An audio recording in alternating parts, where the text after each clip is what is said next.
Bonjour à tous, nous voici aujourd'hui pour aborder le chapitre 9 d'Amoris Laetitia, l'exhortation du pape François. Ce chapitre est intitulé « La spiritualité matrimoniale et familiale ». C'est le dernier chapitre de l'exhortation et le pape François nous livre ici une aide. Comment mettre en pratique l'exhortation dans notre quotidien? Nous sommes baptisés et appelés à la sainteté, comme à la mission chrétienne, quels que soient nos états de vie. Chacun de nous doit être un compagnon de route pour les autres, inspiré par l'Esprit Saint, nous dit François.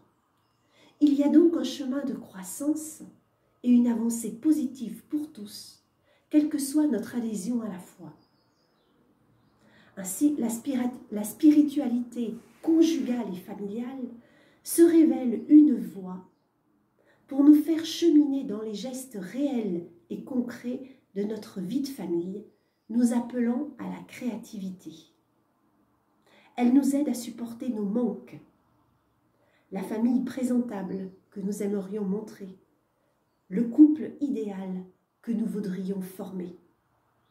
La famille est un chemin que le Seigneur choisit pour nous conduire au sommet de l'union mystique, nous dit François au paragraphe 316. En effet, Dieu, Père, Fils et Esprit, Dieu Trinité, habite la personne, quel que soit son état de vie. Il est donc présent dans la vie concrète de nos familles. Mais parfois, ce chemin de famille ou ce chemin conjugal n'est pas confortable. Le pape nous invite alors les familles à se tourner ensemble dans la prière, à la lumière de Pâques, pour que les difficultés et les souffrances soient transformées en offrandes d'amour.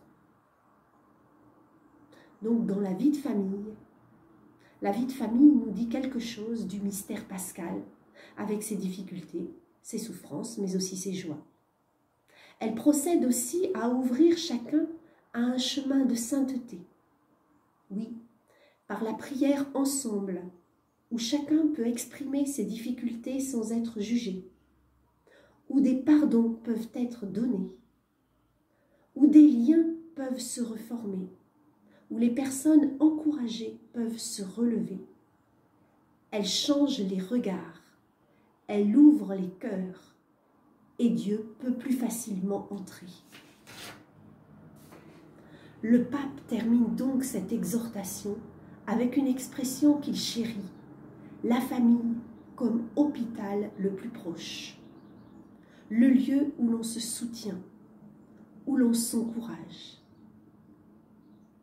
où l'on peut recevoir consolation, où l'on prend soin les uns des autres, où l'on reçoit la tendresse, signe de l'amour que l'on se porte.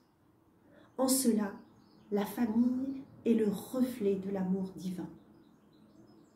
Elle constitue une louange à Dieu, Créateur, qui nous a pourvus de toutes ces bonnes choses en nous laissant libres de les faire grandir. En espérant vous avoir donné envie d'approfondir ce texte, je vous souhaite une bonne lecture à chacun.